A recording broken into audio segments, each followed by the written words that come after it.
আপনার সন্তান কি খুব জোরে আওয়াজ শুনলে দোকানে হাত দেয়? যদি এরকম সমস্যা হয় অবশ্যই এই ভিডিওটা আপনার জন্য।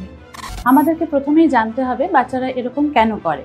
যখনই কোনো জোরে সাউন্ড পাচ্ছে তারা কানে আঙুল দিয়ে বা হাত দিয়ে কানটাকে প্রোটেক্ট করছে, তার মানে তার সেন্সিটিভিটির অভাব।